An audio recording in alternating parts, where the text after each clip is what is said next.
Hello everyone, my name is Ingrid, I'm a knitter and this is my channel Knitting Latvian. Today I would like to share my favorite tips and tricks for knitting, what I use every time I knit, which means I use them every day because I knit every day. So I hope these tips will help you also and maybe you learn something new. I would like to share with you also what I'm wearing today. This is the finished piece, recently finished piece. In previous podcast episode it was on my needles, and so let's get started. And I'll just change the angle of the camera right now. Okay, the first tip I will share with you is about cast on. It's about how long of a strand of yarn you should leave for casting on with the long tail cast on method, because when you cast on with the long tail cast on, you should have one strand that's attached to a yarn ball and another that is free, and with these two you make a cast on. So for this I'm choosing to for this cast on I'm gonna use 4mm needles with the cord. And this is about DK or Aran weight yarn. This yarn is local yarn from Pater, and it's 2-ply, like that. For example, if I'm choosing to cast on to 20 stitches, I'm gonna do this.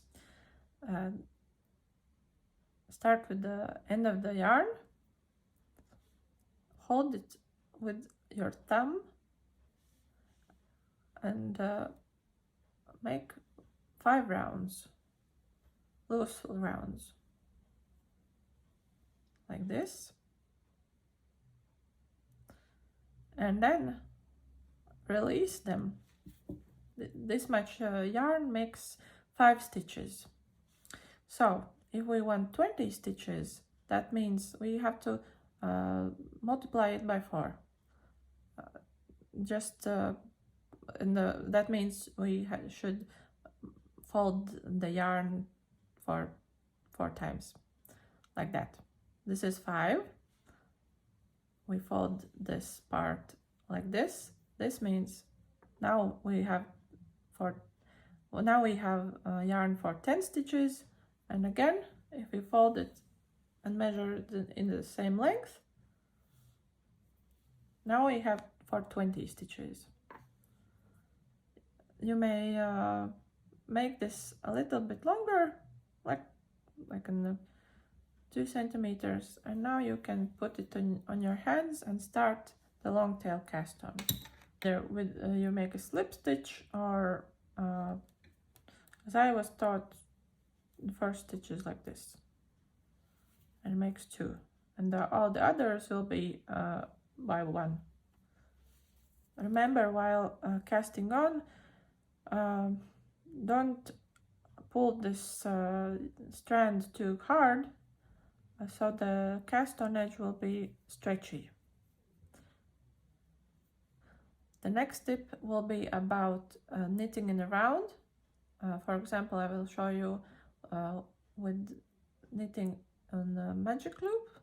If your pattern says that you should have 20 stitches as a cast on and then start knitting in a round, you usually have this step on the first round.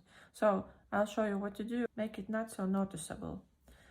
For example, we have these 20 stitches cast on with the long tail cast on. I'll make another stitch, so we have 21. So next what we will do, we'll make the magic loop. Now we will divide it in two halves. 10 will be on one side, and other 10 plus 1 stitch, what equals 11, will be on the other side. So 1, 2, 3, 4, 5, 6, 7, 8, 9, 10. Between those stitches, I fold the cord and pull it. One part is on one needle, the other is on other. With the magic loop technique, it's a little bit fiddlier, but if you have a shorter cord, it will be much easier. So right now we will move it so we can knit on this. Yeah, these are the first 10 stitches on the, and make sure the knit on edge is on the one side and not curved. And this is a working yarn we will have right here. We still have this additional stitch. This is the last stitch, the 11th stitch on the second needle. I will take it off of the second needle and put it on the first needle. To make sure it doesn't unravel, hold the little tail and we will pull the second needle out so we can knit on the first round. I will put the stitches on the needle, the working needle, like this, and fold it over and fold the stitch, the 11th stitch, over the first stitch, so it drops. And we'll put this back on this first needle. And now it's like secured. And right now I will start the ribbing. Knit and purl. And we end with the purl stitch. And when we're ready to continue with the second row, we won't have this step when we start the new row. This tip I usually use when I knit mittens or socks and hats. The next tip is about how I count my rows on knitting while I'm knitting. How I count my rows while knitting. I use stitch markers. I use these stitch markers and I place them in every 10th row. This is easier for me to remember how many rows I have made, because if you have only one stitch counter, you can use this machine only on one object. And how I do it, I count the rows. In every 10th row I place this little marker, just like this. 1, 2, 3, 4, 5, 6, 7, 8, 9, 10, and this stitch I pick it up and I close the closure on the stitch. And now I have already 40 rows on this part, and I can continue counting down even to 50. Yeah? So I really like these stitch markers. They don't tangle anything. And another tip with the stitch markers, that for the start of the row I use a contrast, some kind of other stitch marker or a contrasting color. Just like here, I have started the row different marker, but for the other raglan increases I use these silver ones. Next tip is about knitting in the stripe, when you have stripy project, how to achieve a continuous line with the knitting stripes. So I have a marker here. I will knit to the marker, slip the marker, and I will not continue with this eyelet like here usually, but I will drop it low, drop it a little bit lower, and the not the actual row but previous row, and I'll open the stitch like this, and like have it have 2 rows taken by 1. And right now I will continue with the rest of the row, and after it looks like this, almost non-visible lines. Here's at the back.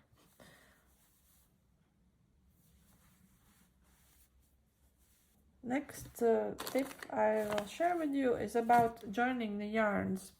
For example, one ball of yarn has ended and you need to connect to the new ball of yarn.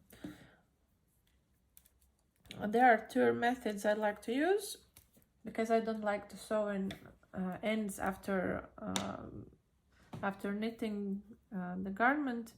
I prefer to use either split splice method or use a magic knot. For yarns that have natural fiber content, I use the split splice method, but with more synthetic components I use the magic knot. So this is a pure wool, 100% wool, non-superwash. I have the end of the one strand and I need to connect it with the new ball. What I do, this is a 2-ply yarn. I divide the 2 yarns, the plies like this. I place these both on my palm like that, so they cross, and then I wet my fingers with the water preferably.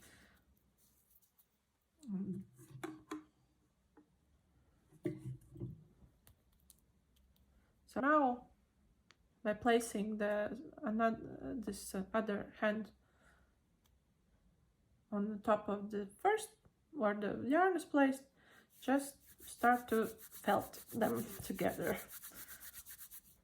The moisture and the heat and the movement will felt both strands together.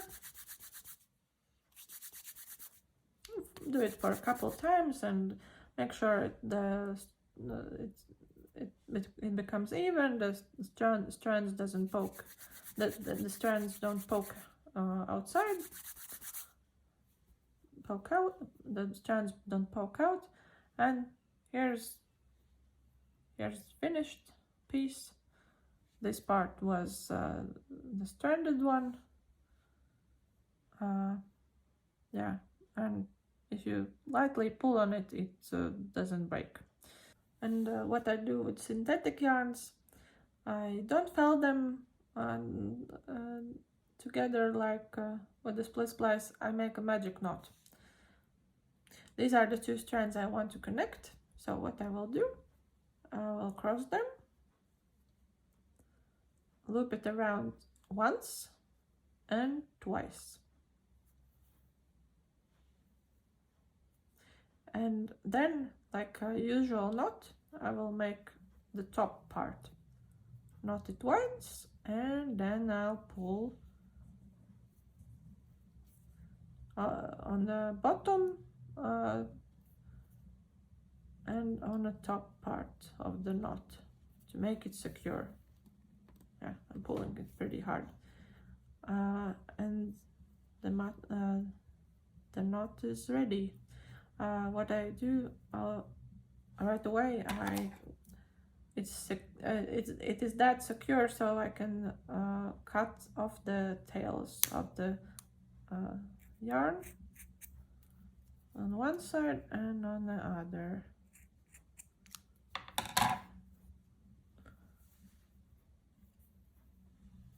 Yeah, and it looks like this. Of course, so when you touch it, you can feel it. It's more dense than the rest of the strand, but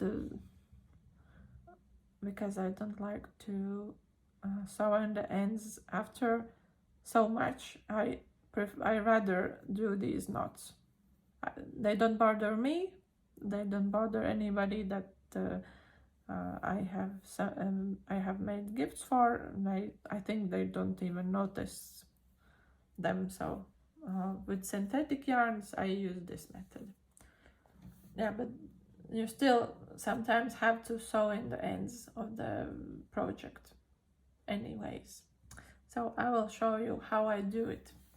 Here, for example, I have this sweater I'm working on, and because the pattern said I have to break the yarn, I have a couple of ends like this, and I will show you how I hide them. Either I'll hide them on the wrong side of the pearl side bumps in them, or in the cast on edge over here. So take any tapestry needle that is okay to use with the yarn you're using. If you can loop it, you can use it then. If you can make it through the loop. So what I do, I find these bumps, like little waves, yes, and I choose the closest one to the end of the yarn. For example, this one, I think it's the closest, and I start to loop through the bumps. These are the pearl. This is the pearl part, and I sew through the pearl bumps around what count is this? 1, 2, 3, 4, 7 times, and pull it through. I'm not pulling it too tightly, and I do this for 3 times, so the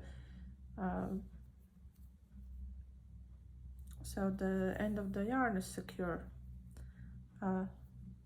Then I'll change direction. This bump,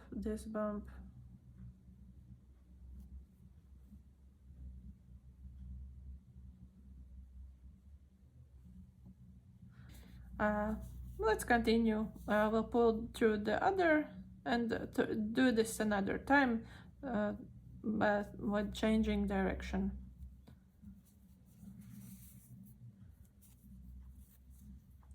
Pull it through, and now I can cut the remaining yarn off.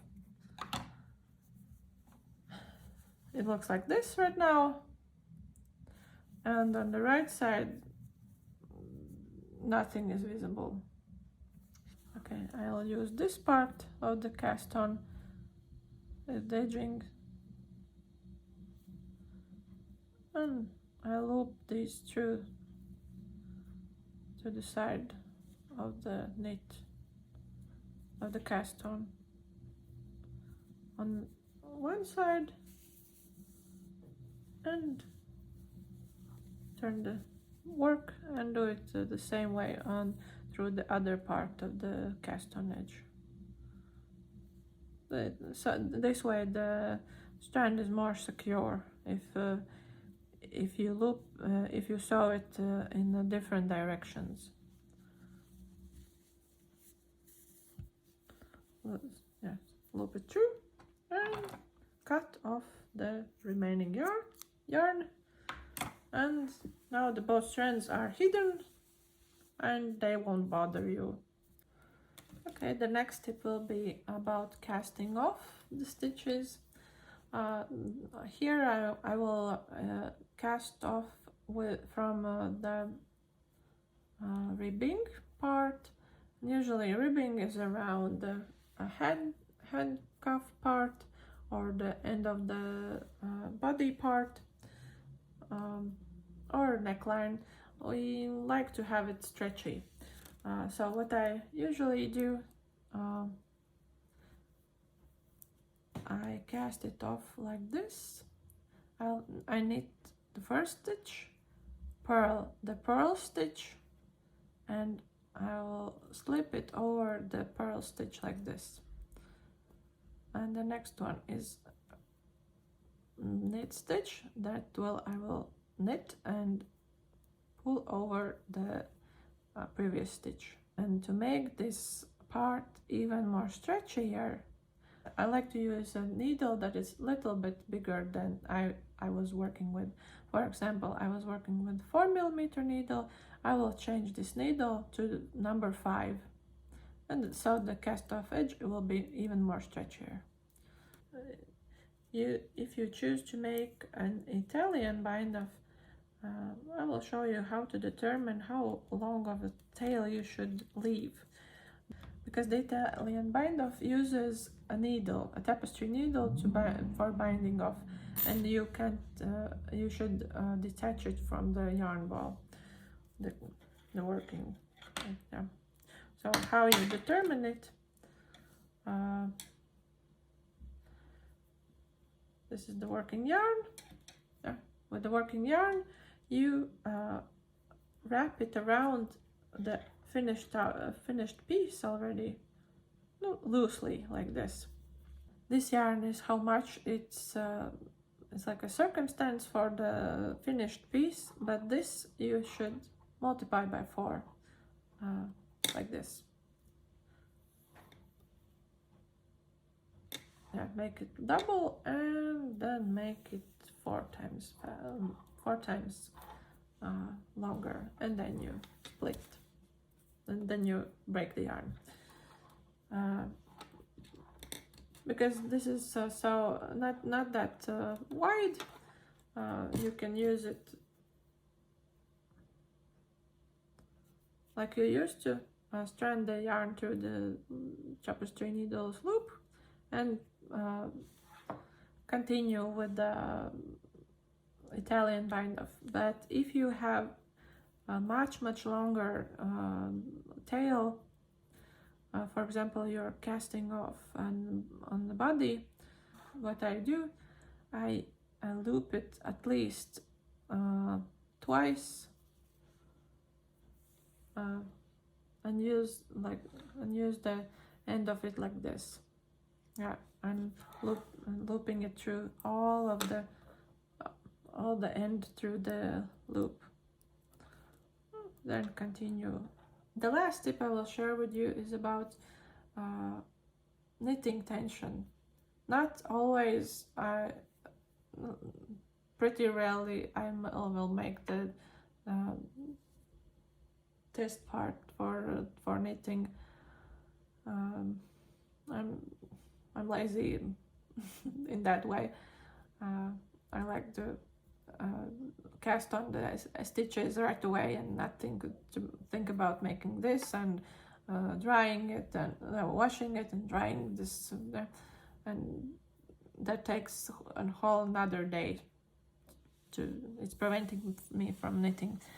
For example, I have this mohair from Drops. Now here when the gauge is written, that means the first number usually is the stitches. That means how many stitches are in this way, and rows are how many stitches are this way. Then you will compare if the stitch count and the row count are matching the pattern suggestion or not. or they are similar, if the or they are similar. How you can use this gauge example to determine how many stitches you should cast on, or how many rows you should knit to achieve your desired length or width of the piece you want to make. In 10 centimeters there are 23 stitches, so I divided 10 by 23 again this, and that means the one stitch is that much, takes it this much up. If I cast on 100 stitches, I will that means I will gain only 43 centimeters. These are centimeters, yeah, because the width of the one stitch is this much. But if I want to make 100 centimeters of the, for example, circumstance of my sweater, I will divide it by width of the stitch, of the one stitch, and that will show me how many stitches I should cast on to gain the circumstance of the 100 centimeters. And similarly, I will know how many rows to make. I will divide the 10 centimeters by 30. To make the garment 60 centimeters long, I should divide it by the how tall is the one stitch. To make 60 centimeters long sweater, for example, I will have to make 180 rows. That kind of equations I usually use every day. So remember, maybe in school, some kids, or maybe you said, where I will use these math problems, why I have to learn these. Here I use them. Yeah.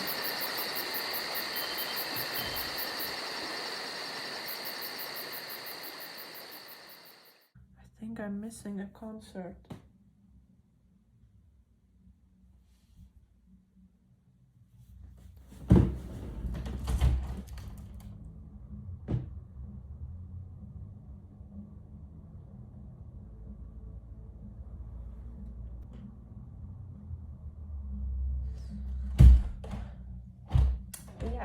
I think I'm missing the concert. I thought the concert was in the evening, not during the day. Okay. And